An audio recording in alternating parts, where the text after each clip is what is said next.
Bonjour à toutes et à tous, vous écoutez Cinécast, le podcast qui couvre l'actualité du cinéma et les nouveaux films à l'affiche en Belgique. Mon nom est Guillaume Herring, je suis votre hôte, accompagné comme d'habitude par Thibaut Van de Werf, journaliste et critique cinéma. Salut Thibaut. Salut Guillaume. Alors pendant 10 jours, nous allons couvrir la Mostra de Venise avec notre partenaire cinenews.be, que ce soit par un format audio comme celui-ci ou des articles qui seront publiés sur le site.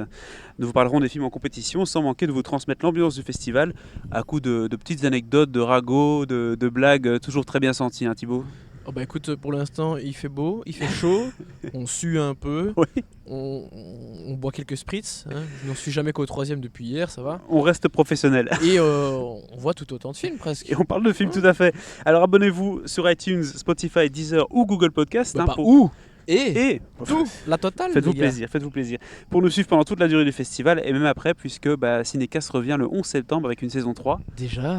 Aux petits oignons, on parlera des films qui sortent chaque semaine en Belgique et des différentes actus ciné, donc restez à la page comme on Il y dit. a un certain chapitre 2 qui sort le 11 septembre. Entre autres, Ouais. tout à fait, il y a du programme. Je suis pas sûr qu'on aura l'occasion de le voir avant en fait. Je ne sais pas, on verra. Parce que s'il le montre On en pendant parlera. qu'on est ici, On en reparlera en temps bravo voulu. les gars. Allez. Aujourd'hui, on vous parle de La Vérité. C'est le nouveau film de Kore Eda, le célèbre réalisateur japonais, récompensé en 2018 à Cannes puisqu'il avait remporté la Palme d'Or pour Une affaire de famille. Cette fois-ci, il nous revient avec son premier film en français.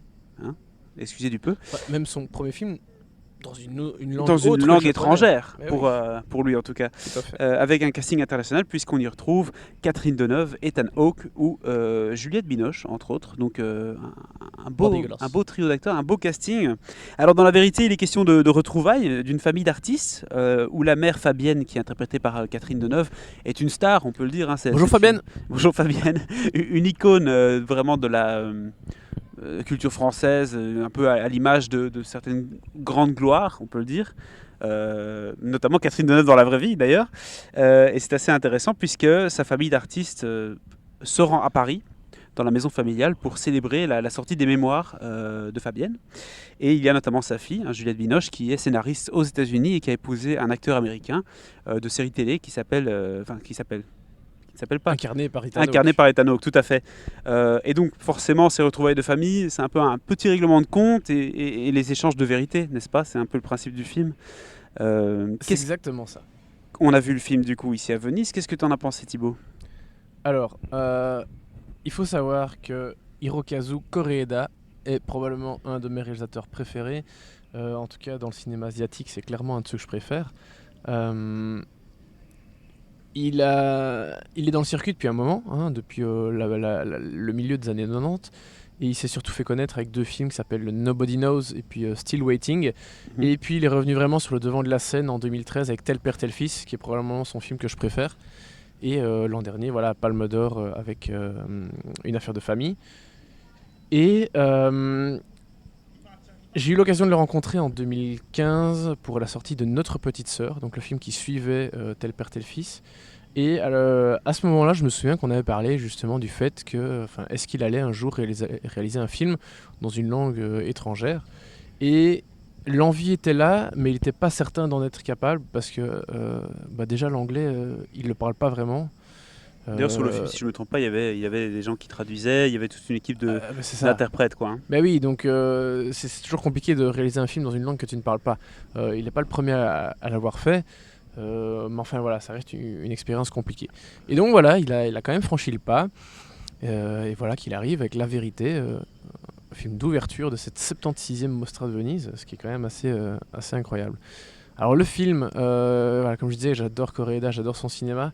J'étais un peu... j'avais très hâte, évidemment, parce que c'est Koreeda, mais le voir justement évoluer dans un univers, un monde, des codes différents, j'ai pas des craintes, mais voilà, j'étais curieux de voir ce qu'il pouvait faire avec tout ça. Et je trouve que c'est probablement un de ses moins bons films de ces dernières années. Quoique, alors je pense qu'il y en a un ou deux un que j'ai loupé en tout cas. Il y en a un autre que je trouve qui est encore un peu moins bon que celui-ci. Donc, mais dans tous les cas, vu le niveau de la qualité des films de Koreeda, ça reste un excellent film. Je trouve que ça démarre assez bien, de manière assez classique, avec voilà, la fille donc, incarnée par Juliette Binoche, qui arrive avec son mari, joué par Ethan Hawke, et leur petite fille. Ils arrivent dans la maison de Fabienne, Catherine Deneuve.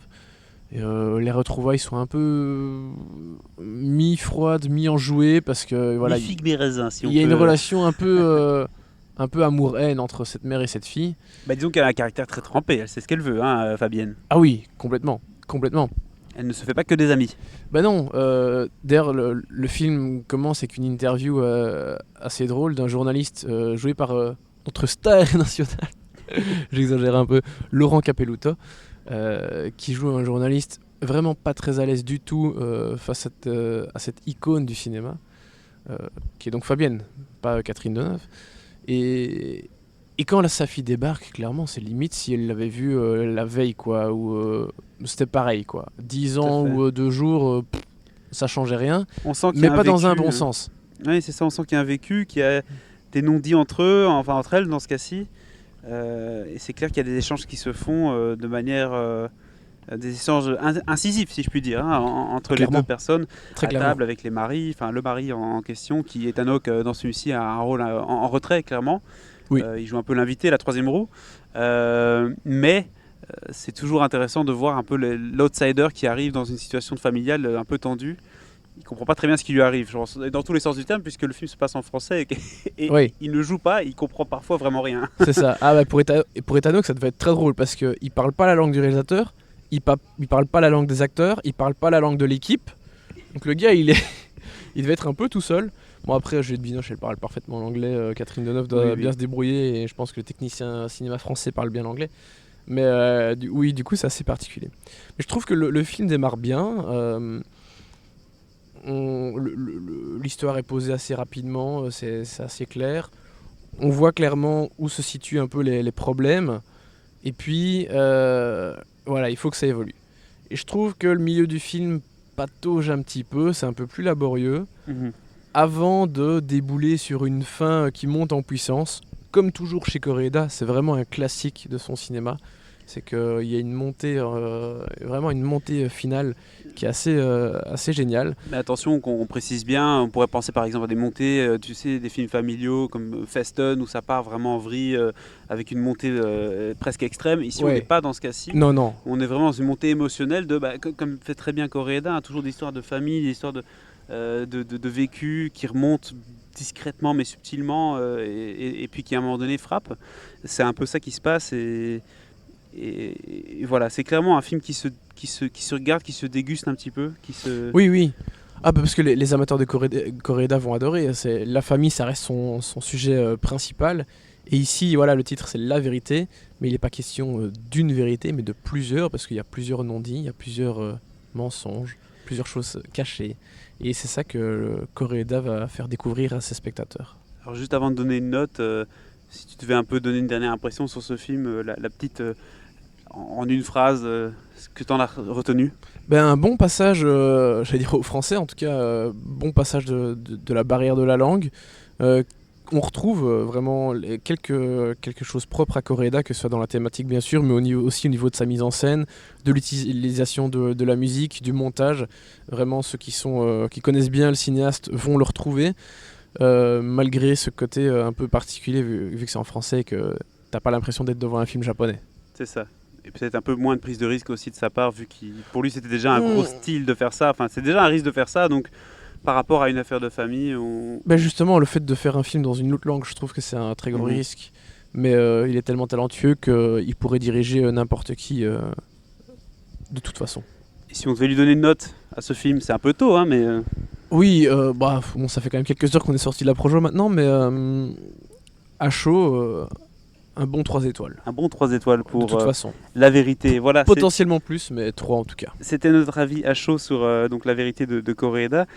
Et vous, connaissez-vous les films de Koreeda? Avez-vous vu Une affaire de famille et les autres films dont on a parlé dans cette micro-critique? Qu'en avez-vous pensé? Et surtout, attendez-vous ce film-ci, La Vérité? Dites-le nous en commentaire sur Ciné News ou même sur le podcast de Cinécast. On se retrouve très prochainement pour un autre film en compétition ici à Venise. Et abonnez-vous forcément sur la plateforme de votre choix pour rester au courant, rester informé de notre couverture du festival. A très bientôt. À bientôt.